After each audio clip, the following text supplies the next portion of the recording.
ಹರಿಹರದ ಪಂಚಮಸಾಲಿ ಪೀಠದಲ್ಲಿ ದೊಡ್ಡ ಡ್ರಾಮಾ ಇವತ್ತು. ಲೆಕ್ಕ ಕೊಡೋದಕ್ಕಿಂತ ಟ್ರಸ್ಟಿಗಳು ಬಂದರೆ ವಚನಾನಂದ ಶ್ರೀಗಳ ಭಕ್ತಾದಿಗಳು ಅದನ್ನು ಒಪ್ತಾ ಇಲ್ಲ. ಮೊದಲು ಲೆಕ್ಕ ಕೊಡಿ, ಆಮೇಲೆ ಮಾತಾಡಿ ಅಂತ ಪಟ್ಟು ಹಿಡಿದು ಕೂತಿದ್ದಾರೆ.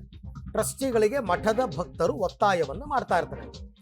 2008ರಿಂದ ಲೆಕ್ಕ ಕೊಟ್ಟು ಮಾತಾಡಿ, ಟ್ರಸ್ಟ್ ಬಿಟ್ಟು ತೊಲಗಿ ಅಂತ ಭಕ್ತಾದಿಗಳು ಆಕ್ರೋಶ ವ್ಯಕ್ತಪಡಿಸ್ತಾ ಇದ್ದಾರೆ. ಮಠದ ಒಳಗಡೆನೇ ಇದ್ದಾರೆ ಟ್ರಸ್ಟಿಗಳು, ಲೆಕ್ಕ ಕೊಡೋಕ್ಕೆ ಅಂತಲೇ ಬಂದಿದ್ದಾರೆ. ಆದರೆ ಇವ್ರು ಕೊಡೋ ಲೆಕ್ಕ ನಾವು ಒಪ್ಪಲ್ಲ ಅಂತ ಇವರೆಲ್ಲ ಹೇಳ್ತಾ ಇರೋದು. ಪೂರ್ತಿ ಏನು 1 ರೂಪಾಯಿಗೂ ಲೆಕ್ಕ ಕೊಡಬೇಕು, ಧರ್ಮದ ಲೆಕ್ಕ ಕೊಡಬೇಕು.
ವಚನಾನಂದ ಶ್ರೀಗಳ ಪರವಾದ ಭಕ್ತಾದಿಗಳು ಘೋಷಣೆಯನ್ನು ಕೂಗ್ತಾ ಇದ್ದಾರೆ ಟ್ರಸ್ಟಿಗಳ ವಿರುದ್ಧ.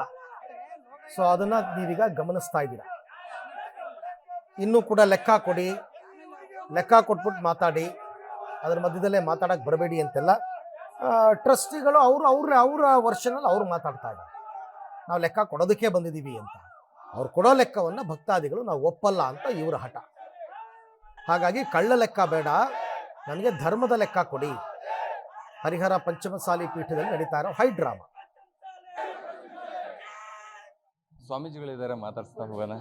ನಮಸ್ತೆ ಸ್ವಾಮೀಜಿ, ಇವಾಗ ಲೆಕ್ಕ ಕೊಡಿ ಅಭಿಯಾನ ಮಾಡ್ತಾ ಇದ್ದಾರೆ, ಇದ್ರ ಬಗ್ಗೆ ಹೇಳ್ತೀವಿ. ಭಕ್ತರು ಅದನ್ನೆಲ್ಲ ನಿರ್ಣಯ ಮಾಡ್ತಾರೆ. ಅಲ್ಲ, ನೀವು ಲೆಕ್ಕ ಕೊಟ್ಟ ನಂತರ ಸ್ವಾಮೀಜಿಯವ್ರನ್ನ ಹೊರಹಾಕುವಂತ ಕೆಲಸ ಮಾಡ್ತೀವಿ ಅಂತ ಹೇಳಿದ್ರು. ಕಾಲ ಎಲ್ಲವನ್ನ ತಿಳಿಸುತ್ತೆ.